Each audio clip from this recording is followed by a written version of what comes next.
This is Audible. Penguin Random House Audio presents Yesteryear, a novel by Caro Claire Burke, narrated by Rebecca Lohman.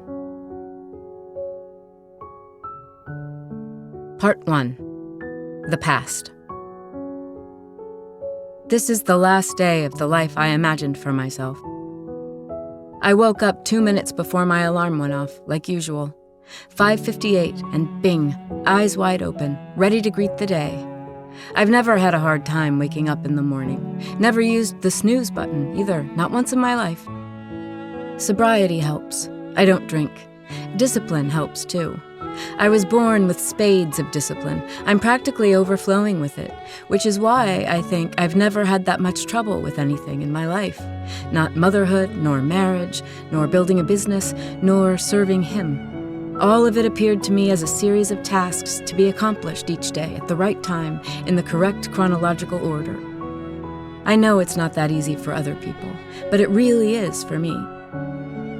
That's why all those strangers liked me so much. That and the money. The money definitely helped too. It was wintertime, January.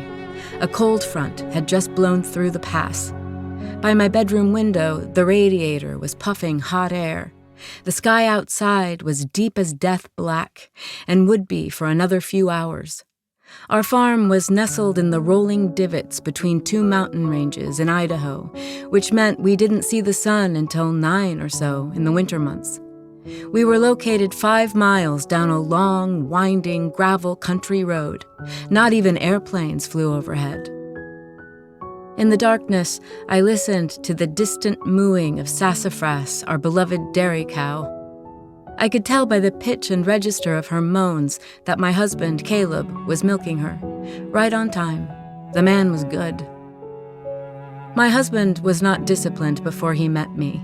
He was the youngest of 5 boys, the runt of the litter of an American dynasty. His father was the latest senator in a long line of U.S. senators, currently barreling through a presidential bid, 3rd time's the charm.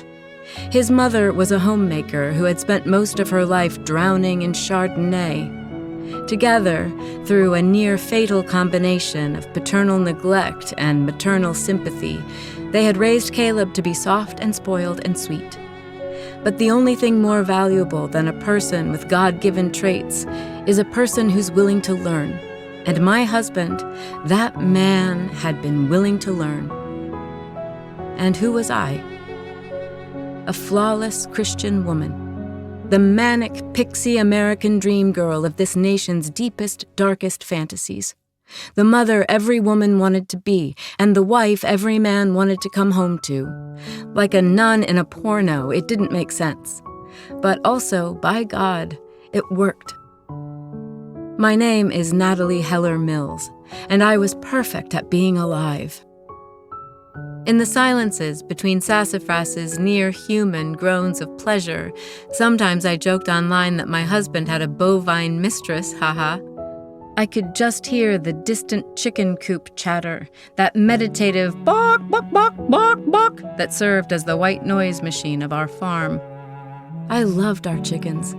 They were as domesticated as dogs, as harmless as toddlers. Sometimes I went out to the coop just to sit with them. I liked to stroke their silky necks, let them peck softly at the feed in my cupped palms. We'd be killing them soon. In the darkness, my mouth watered. I'd been yearning lately for fresh bone broth. Once you've made it from scratch, the store-bought kind tastes rancid. Through the open crack of my bedroom door, there was a spilling of little boy laughter.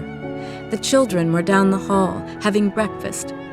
I closed my eyes, felt the rhythms of my house like a heartbeat. Nanny Louise, a godsend for our family, was at the stove making pancakes. Producer Shannon, my right arm, was by the kitchen sink, getting the video equipment prepared for a long day of work. Stetson and Samuel, my darling young men, were sitting at the table, shoving and pulling one another in equally groggy measure.